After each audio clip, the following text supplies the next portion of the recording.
KG के बच्चों से लेके 5वीं 6वीं 7वीं 8वीं, ये बच्चे लाखों की तादाद में हैं और ये सारी इमरान खान की फोर्स तैयार हो रही है। तो इसलिए जरदारी साहब, बिलावल भुट्टो साहब, नवाज शरीफ साहब, मरियम साहिबा और शहबाज शरीफ साहब, आपका दौर खत्म नहीं हो रहा, खत्म हो चुका है। अस्सलाम वालेकुम नाज़रीन, मैं हूं लंदन से अमजद चौधरी।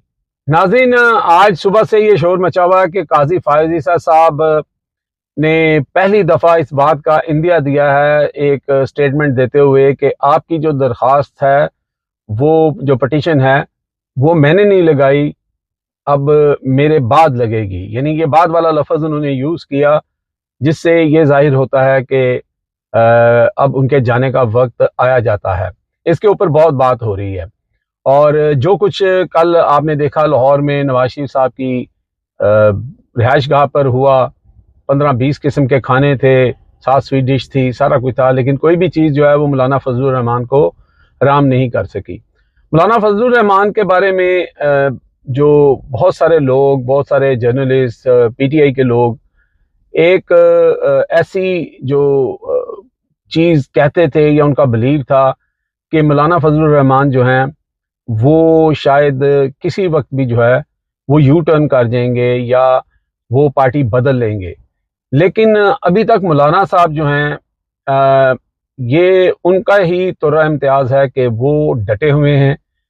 पहले दिन से जो उन्होंने 15 सितंबर को जो उन्होंने एक संगे मील जो है वो पार किया था कि वरना उसी दिन ये सारा काम हो जाना था और पूरी कौम और पीटीआई क्या, इमरान खान क्या, ये सब लोग फिर शायद किस्सा पारीना बन जाते और लोगों के ऊपर जो अब मजालिम हो रहे हैं और जो लोगों की माएँ बहनें उठाई जा रही हैं, बड़े बड़े लीडरों की जो फैमिली की ख़वातीन को उठाया जा रहा है, बच्चों के क्लास के साथ स्किन को जो है वो नोचा जा रहा है, तो आप सोच सकते हैं कि फिर क्या होता। लेकिन कहते हैं ना कि जुल्म फिर जुल्म है, बढ़ता है तो मिट जाता है, खून फिर खून है, बहता है तो जम जाता है। तो लिहाजा एक इस्लामिक वैल्यू के मुताबिक एक हदीस में आता है कि अल्लाह ताला कहता है कि इंसान का जो दिल है वो इन 2 उंगलियों के दरमियान है, तो जब अल्लाह ताला उसको फेरता है तो वो दिल फिर जाता है। अब मौलाना साहब के बारे में आप जो मर्जी कहें, चाहे वो अपनी सियासी बसीरत इस्तेमाल कर रहे हैं या वो देख रहे हैं कि उनको जो पीटीआई के लोग और आगे पीछे लोग उनको एक ख़ास नाम यानी कि डीजल जलसों में क्या क्या के बुलाते थे, लेकिन आजकल वही लोग उनको गुलाबे अतर से नहला रहे हैं, उनकी इज्जत कर रहे हैं। और मौलाना साहब ने अपनी ज़िंदगी का बहुत ज़्यादा हिस्सा गुजार लिया है और जो उन्होंने सियासत की, अब आहिस्ता आहिस्ता उनकी सियासत जो है वो डाउन हो रही थी, उनके बच्चों ने भी सियासत करनी थी। तो मौलाना साहब को जो ये रिस्पेक्ट और ऑनर मिला, और अगर मौलाना साहब जो अब तक डटे हुए हैं और जो रात को उन्होंने किया है कि 5-6 घंटे की सारी ब्लैकमेलिंग कह लें, मिन्नत तला कह लें, वो सारा कुछ उन्होंने वो अंग्रेजी में कहते हैं ना माय फुट, वो किया और बाहर आकर फिर उन्होंने जीरो से शुरू कर दिया कि भाई हमारे साथ हमारे मसबदे पे आना है तो बिस्मिल्लाह, नहीं तो वो रास्ता जाता है। तो ये बहुत बड़ी बात है और यहाँ से मौलाना साहब का वापस मुड़ना या मौलाना साहब यहाँ से अगर इधर उधर हो जाएं, ये पॉसिबल नहीं है। और लगता यही है कि वो कहते हैं ना कि 100 छितर भी खा लिए और 100 प्याज भी खा लिए। अब हुकूमत और जो हुकूमत के हैंडलर्स थे उनके साथ तो ये वारदात हो गई है, अब उसको फेस सेविंग के लिए शायद यही किया जाएगा कि जो है वो ये जो मौलाना साहब की आईनी तरमीम है उसी पे जो है वो इत्तफाक कर लिया जाए। हमारे एक सीनियर जर्नलिस्ट हैं, उनका मैं सुन रहा था को 5-6 दिन पहले, तो उन्होंने कहा कि एक बहुत ही सीनियर मुस्लिम लीग नून के बंदे के साथ उनकी बात हुई, तो उन्होंने कहा जी मौलाना साहब की जो तजावीज़ हैं या मसवदा है उसके ऊपर इत्तफाक कर लें। तो उन्होंने कहा जी ये गुनाह बेलज़्ज़त है, यानी कि इसमें कोई फ़ायदा नहीं है। अब वो गुनाह बेलज़्ज़त क्यों है? क्योंकि सारी तरमीमें, सारी शिक्कें, सारी चीज़ें एक तरफ, पहले तो आईनी अदालत बनानी थी, ये करना था, वो करना था, उस सारी चीज़ को तो उन्होंने पसे पर्दा कर दिया। एक चीज़ के ऊपर पीपल्स पार्टी भी और नवाज शरीफ भी बाजिद हैं मौलाना के साथ कि कम अज़ कम जो 8वीं शिक है या 8 तरमीम के अंदर जो आइन की 8वीं शिक है, उसके ऊपर हमारे साथ इत्तफाक कर लें। वो क्या है?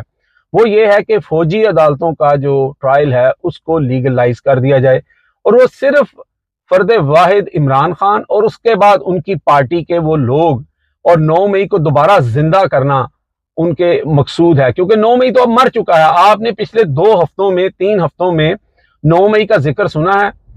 आपने क्या किसी को आकर माइक के सामने खड़े होकर ये कहते हुए सुना है कि हमारा सियासत से कोई तल्लुक नहीं है? तो सिर्फ 9 मई को बहाना बनाना था इन्होंने, क्योंकि वो उसके अलावा इनके पास पीटीआई और इमरान खान के खिलाफ जो 200 केसेस इन्होंने इमरान खान के खिलाफ किए हुए हैं, उससे कुछ नहीं निकल रहा। क्योंकि अदालतें जो हैं ना, वो 9 मई पे एग्री हैं इनके साथ, क्योंकि सबूत नहीं है।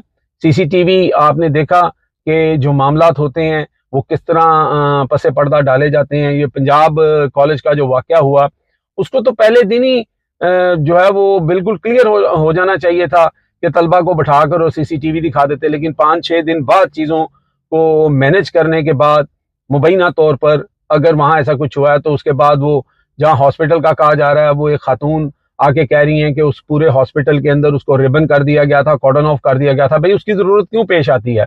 फिर आपका वजीर आके कुछ कहता है, फिर वजीर कहता है मैं बच्चों के प्रेशर में आ गया। आपने कैसे वजीर बनाए हुए हैं? मरियम साहबा ने तो कमाल ही कर दिया। वो एक वीडियो है खातून की ब्लू कपड़ों वाली, उन्होंने ठीक ठाक फिर मरियम साहब की जो है वो इज्जत अफजाई भी की कि वो कह रही हैं कि वो बच्ची पाकीज़ा है और वो मुल्ज़म नहीं है।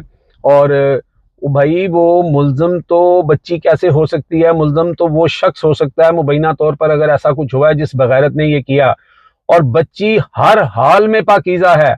अल्लाह ना, अगर उसके साथ खुदा ना खास्ता कुछ हुआ है या नहीं हुआ है, इन बहुत सिचुएशन वो बिल्कुल पाकीज़ा है, क्योंकि वो उसके साथ ज्यादती हुई है। तो किसी भी बच्ची के साथ अगर ज्यादती हो तो वो तो पाकीज़ा होती ही होती है इन एनी कंडीशन।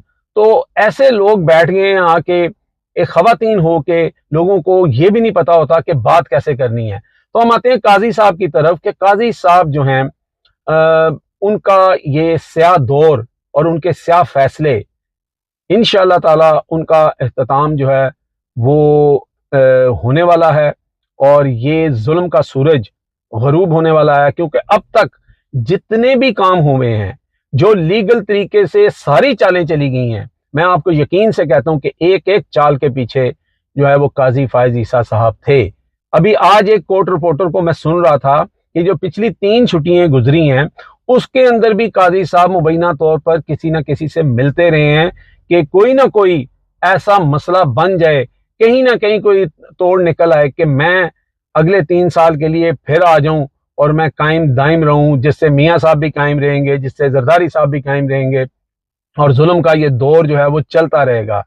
लेकिन वो इमरान खान जो कहते थे ना कि एक प्लान दुनिया पे इंसान करता है और एक प्लान जो है वो ऊपर अल्लाह ताला करता है।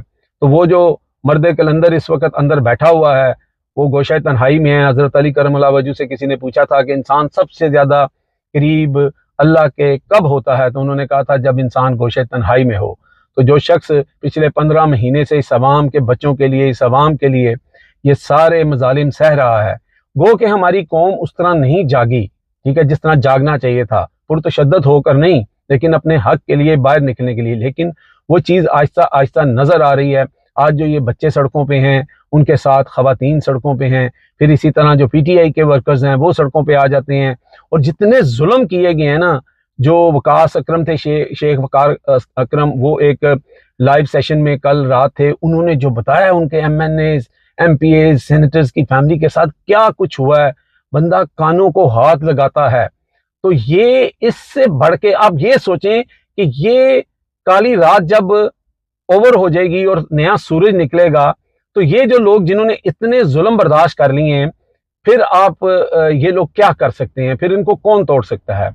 और एक शख्स को मैं सुन रहा था, उसने कहा था कि KG के बच्चों से लेके 5वीं 6वीं 7वीं 8वीं ये बच्चे लाखों की तादाद में हैं, और ये सारी इमरान खान की फोर्स तैयार हो रही है। तो इसलिए जरदारी साहब, बिलावल भुट्टो साहब, नवाज शरीफ साहब, मरियम साहिबा और शहबाज शरीफ साहब, आपका दौर ख़त्म नहीं हो रहा, ख़त्म हो चुका है। और आपका तिया पांचा हो चुका है। अब आप तैयारी करें और आप देखेंगे कि ये मुल्क ज़रूर बदलेगा, क्योंकि मैं हमेशा कहता था कि ये मुल्क तब बदलेगा जब हम बदलेंगे। अब तक के लिए इतना ही। देखते रहे मेरा channel hit list by Amjad Chaudhary.